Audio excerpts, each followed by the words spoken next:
पाकिस्तानी दिखाई दे रहे हैं, तुम्हें डकैत दिखाई दे रहे हैं। और आज वो अगर डिमांड कर रहे हैं, तुम्हारे बयान की निंदा कर रहे हैं, तो तुम्हें हैरानी हो रही है। तुम खुद एक आंदोलन जीवी हो,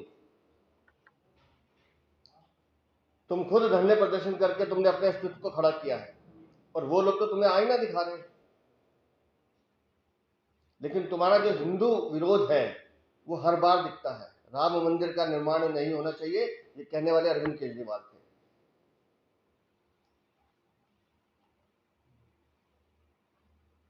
किस तरह की भाषा बोल रहा है चुना हुआ मुख्यमंत्री।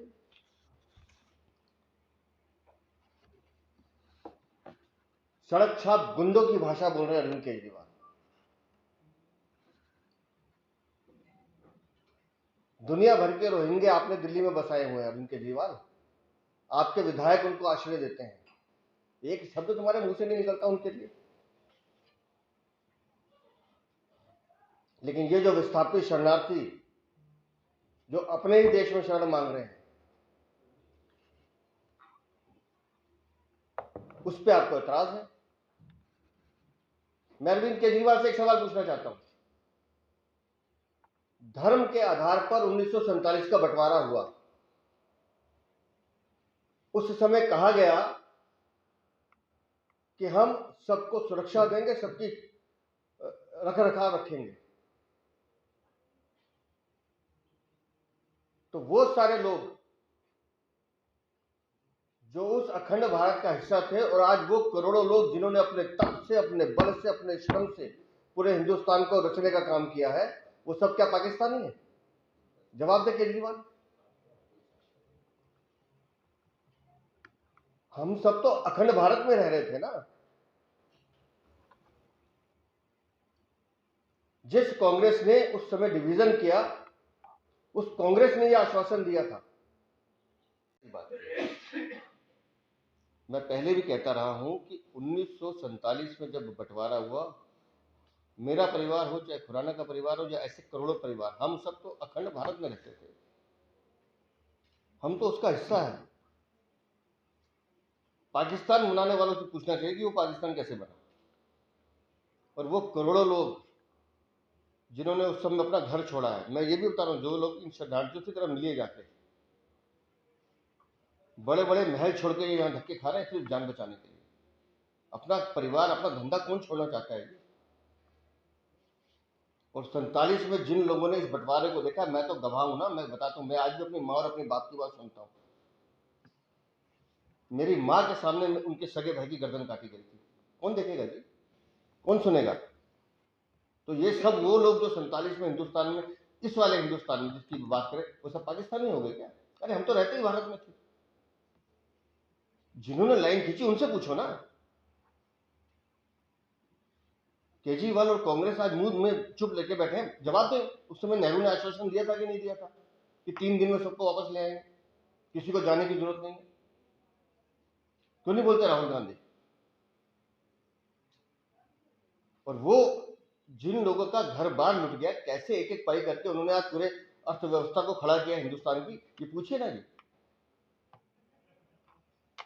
तो ये जो केजरीवाल की भाषा है, ये तो मतलब निहायत ही मतलब दोयम दर्जे की भाषा है। जो इस तरीके का बयान है, जैसे अभी अमेरिका में भारतीयों के, आप सबने आज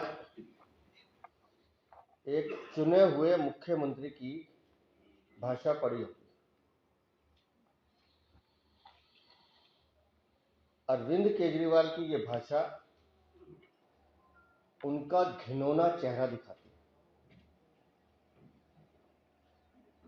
है। एक वर्ग विशेष के तुष्टीकरण में वो इतने अंधे हो गए हैं कि पूरे हिंदू समाज और पूरे सिख समाज को गाली दे रहे हैं।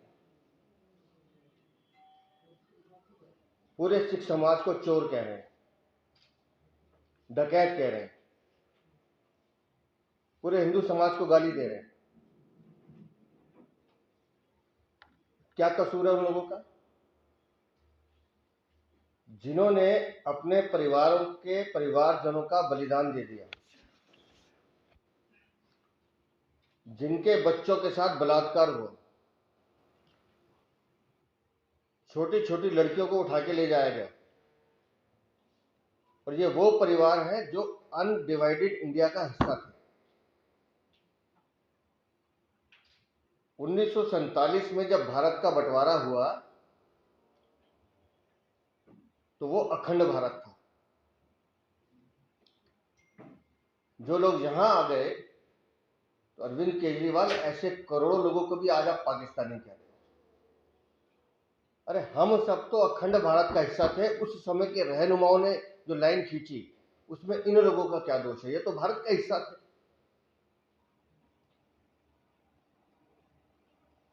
अगर वहां की सरकार हिंदू और सिखों का दमन कर रही है,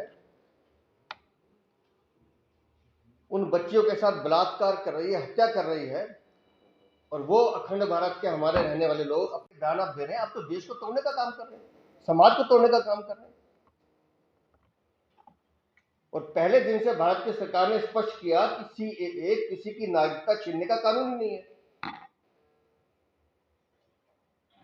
और उन देशों में जो अल्पसंख्यक है, हिंदू है, सिख है, बौद्ध है, जैन है, ईसाई है, पारसी, कितनी संख्या, 2 करोड़ की संख्या आ रही है। अपने घर में तुमने मशीन लगाई है गिनने की, 2 करोड़ की संख्या आ रही है।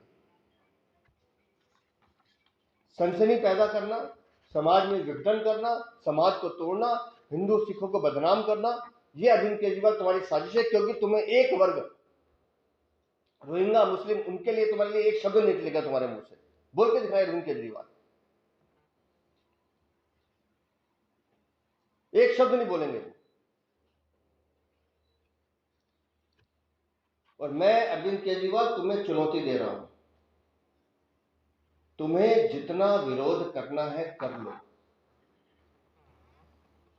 मोदी अपने इन भाइयों को गारंटी भी देगा, सुरक्षा भी देगा, और उन पे हाथ भी रखेगा। तुम्हें जितना विरोध करना है कर लो। इस भारत में हर हिंदू, हर सिख, हर धर्म का आदमी जो इस सीए के अंदर आता है, उसको वो नागरिकता मिलेगी। तुम रोक सकते हो तो रोको। किसी को कुछ नहीं होगा, उस आश्वासन, पंडित नेहरू के उस आश्वासन को आज मोदी की गारंटी पूरी कर रही है, तो तुम्हें तकलीफ हो रही है।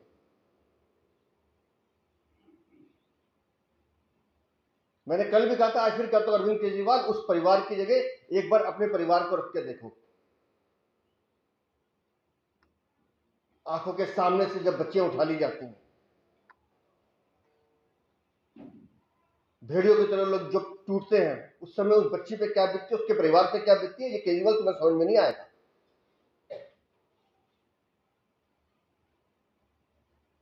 क्या कसूर था उनका? उनका कसूर यह था कि उन्होंने पंडित नेहरू की बात में विश्वास किया था और वहां रुक गए थे। ये कसूर था उनका। और आप गुंडों वाली भाषा बोलते हैं कि ये प्रदर्शन क्यों कर रहे हैं? अरे तुम प्रदर्शन कर करके मुख्यमंत्री बने, और वो तो अपना अधिकार मांग रहे हैं।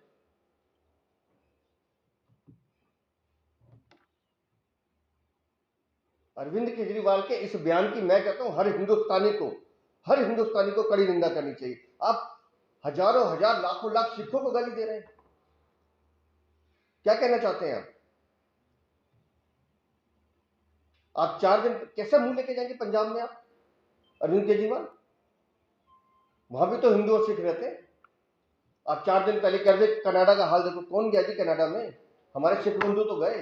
क्या क्या कहना चाहते हैं आप? किसको गाली दे रहे हैं आप?